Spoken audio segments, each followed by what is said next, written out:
ओम नमः शिवाय गुरवे सच्चिदानंदमूर्तये निष्प्रपंचाय शांताय निरालंबाय तेजसे। हरिओम प्रभु जी। आज के इस अध्यात्म परिषद में आप सबका स्वागत है। आज का प्रश्न भी मुंबई से पूनम भाटिया जी का जो कल हमने पूरा पढ़ा था उसमें से अपरोक्ष अनुभूति अभी नहीं हुई, किंतु फिर भी खुद को बार बार ब्रह्म मानना चाहिए क्या, इसकी चर्चा हमने कल की। आज इससे आगे देखेंगे।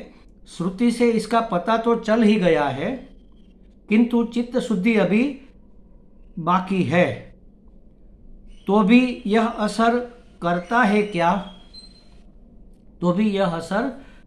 क्या? देखो, 3-4 बातें इसमें उन्होंने पूछ ली है। एक तो उसने बताया कि इसका पता तो चल ही गया है, मतलब अहम ब्रह्मास्मि, मैं ब्रह्म हूं, यह पता तो चल गया है। देखो महाराज, ये पता चलना परोक्ष ज्ञान है। हमने शास्त्र से सुना, सदगुरु से सुना और उन पर हमारा विश्वास है, गुरु के वचनों पर हमारी श्रद्धा है, इसलिए हमने मान लिया कि हाँ मैं ब्रह्म हूँ। और कल हमने ये भी सोचा था कि वह गलत क्यों कहेंगे, जबकि परोपकार के लिए ही उसका जीवन है, तो वह तो सही मार्ग ही दिखाएंगे। हम ब्रह्म है, मैं ब्रह्म हूँ, ब्रह्म आत्मा एक है, परमात्मा ही परमात्मा है और कुछ है ही नहीं। इस बात का शास्त्र के अनुशीलन से, शास्त्र के अध्ययन से, संतों के समागम से, सत्संग से हमें पता तो चल गया कि मैं ब्रह्म हूँ। तो यह ज्ञान तो हो गया, पता चलना ही ज्ञान है, लेकिन यह परोक्ष ज्ञान है। यह जाना मात्र है, माना नहीं है। कौन नहीं जानता कि मैं ब्रह्म हूँ? कौन नहीं जानता कि बुराई बुरी है? कौन नहीं जानता कि सत्कर्म करने से सुख और दुष्कर्म करने से दुख होता है, पुण्य का फल सुख है और पाप का फल दुख है? कौन नहीं जानता? सब जानते हैं, लेकिन मानता कौन है? जानना एक बात है और जानकर उसको मानना दूसरी बात है। जानना बुद्धि की शिक्षा है और मानना मन की दीक्षा है। हम कहते हैं ना, पता तो है लेकिन मेरा मन नहीं मान रहा, क्योंकि मन दीक्षित नहीं हुआ, मन में कमिटमेंट नहीं हुई। समर्पित अगर हम अपने लक्ष्य को है तो फिर यह कमिटमेंट है। अपने लक्ष्य को अभी हम समर्पित नहीं है। अभी हमारा समर्पण कई दिशाओं में बटा है। पुत्र के प्रति हमारा समर्पण है, पिता के प्रति है, परिवार के प्रति है, समाज के प्रति है, अपने शरीर के प्रति है, अपनी सुविधाओं के प्रति है, अपने मित्र दोस्त यारों के प्रति है, जो हमारा हितैषी है उसके प्रति है। हमारा कई दिशाओं में हमारा समर्पण बटा हुआ है, मतलब कि हमारा लक्ष्य अलग अलग है। एक महात्मा कहते हैं कि देखो, हम राजा की नौकरी करते हैं, राजा को बिल्कुल वफादार है, सर कट जाए लेकिन उसकी वफादारी हम नहीं छोड़ेंगे, बेवफा नहीं होंगे। तो राजा के प्रति हमारा समर्पण तो हुआ, लेकिन हमारा प्रेम कहाँ है? परिवार के प्रति। नौकरी करते हैं क्योंकि हमें अपना परिवार पालना है, तो प्रेम परिवार में और समर्पण राजा के प्रति, ये दो बातें बट गई ना। हमारा बस यही है, इसलिए हम जानते हुए भी नहीं मान पाते। हमारा प्रेम तो परिवार के प्रति है, अपने शरीर के प्रति है, अपनी मन बुद्धि के प्रति है, अपने अहंकार के प्रति है, और हमने समर्पण किया है परमात्मा को। हे परमात्मा, हम तो आपके बड़े भक्त हैं। क्यों भाई भक्त हैं हम आपके? क्योंकि आप हमें ये सुविधा दे दो। तो हम परमात्मा को कहाँ चाहते हैं? हम तो परमात्मा से कुछ चाहते हैं। जब परमात्मा को ही चाहना हो जाएगा, तब ये बातें मानने में आ जाएगी। तो ये परोक्ष ज्ञान है। अभी पता तो चल ही गया है कि हम ब्रह्मास्मि, मैं परमात्मा हूँ, मैं ब्रह्म हूँ, ये पता तो चल गया, लेकिन यह परोक्ष ज्ञान है। ये बुद्धि की शिक्षा हुई, मन की दीक्षा नहीं हुई। और नहीं होने के पीछे एक कारण ये भी है कि चित्त शुद्धि नहीं, आपने ये भी लिखा है, किंतु चित्त शुद्धि अभी बाकी है। अच्छा, कैसे पता चला चित्त शुद्धि बाकी है?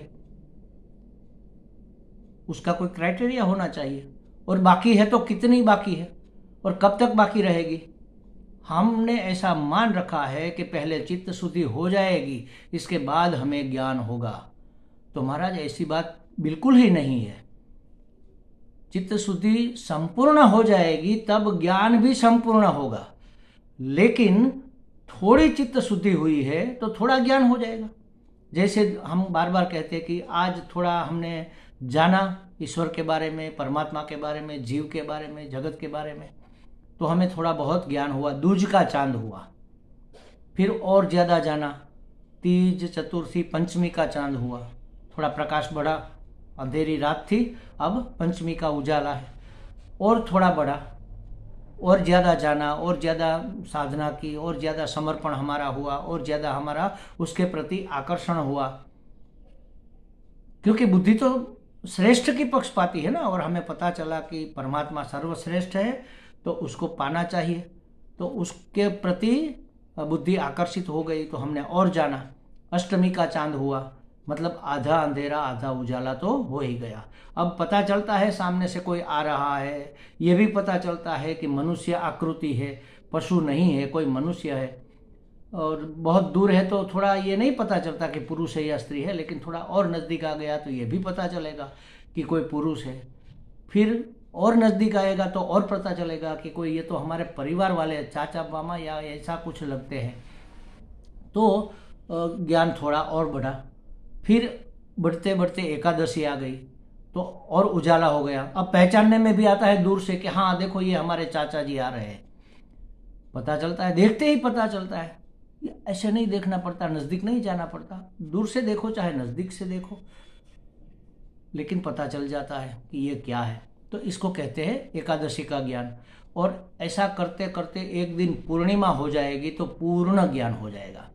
अब देखो अंधेरा कैसे हटा, दूज के दिन थोड़ा हटा, तीज के दिन और थोड़ा हटा, पंचमी के दिन बहुत सारा हट गया, अष्टमी के दिन, एकादशी के दिन तो लगभग हट ही गया समझ लो, और पूर्णिमा के दिन पूरा हट गया। तो उस दिन पूरा ज्ञान हो। अंधेरा हटाना, इसी का नाम है चित्त शुद्धि। जितनी चित्त शुद्धि हुई है उतना ज्ञान होता ही जाएगा। तो निराश होने की बात नहीं है, किंतु अभी तो चित्त शुद्धि बाकी है, अब हमारा क्या होगा, ये बात नहीं है महाराज। भगवान ने बड़ी कृपा करके हमें यह सुविधा दी है कि आप जितने शुद्ध होगे उतनी बातें ज़्यादा समझ में आती जाएगी। अब आप अपने आपको ही देख लो, इस सत्संग से जुड़ने से पहले आप जो चीज़ें समझते थे, पारमार्थिक चीज़ें, आज उससे कई गुना ज़्यादा ये बातें समझ में आती है। कोई पुरानी बात अगर फिर से आपके सामने आ जाए तो आपको लगेगा अरे उस समय तो मैं ये नहीं समझा था या नहीं समझी थी, लेकिन इस बार तो मुझे ये बात समझ में आ गई, अरे इतनी सी बात में क्यों नहीं समझा था, क्योंकि उस समय हमारा चित्त इतना ज़्यादा शुद्ध नहीं था।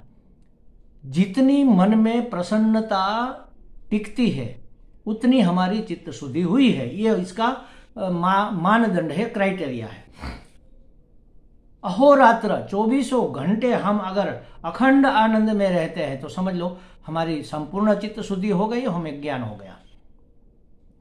थोड़ा बहुत हम प्रसन्न रहते हैं तो थोड़ी बहुत चित्त, ज़्यादातर तो हम प्रसन्न ही रहते हैं, निराश या उत्पात में या उद्विग्न या चिंता में या टेंशन में या अफसोस में या मोह में नहीं रहते, ज़्यादातर नहीं रहते, तो हमारी ज़्यादातर शुद्धि हो गई मान लो। अब ये होता क्या है कि हमें जो भूतकाल में हमने जो किया और भूतकाल में जो हम नहीं कर सके उसका हमें अफसोस होता है, अरे हमने ऐसा क्यों किया, ऐसा नहीं करना चाहिए था, हमने बचपन में ऐसा कर दिया। जैसे कि अभी अभी हमें पता चला, अभी माने मतलब 10-20 साल पहले पता चला कि हिंसा नहीं करनी चाहिए, लेकिन बचपन में हम तो किसान के बेटे थे, गांव में खेलते कूदते थे, कहीं कोई चींटा मार दिया, कहीं कोई काचिंडा मार दिया, कहीं कोई ये क्या कहते हैं, छिपकली को पकड़ लिया। हमने एक बार तो कबूतर को भी पकड़ा था।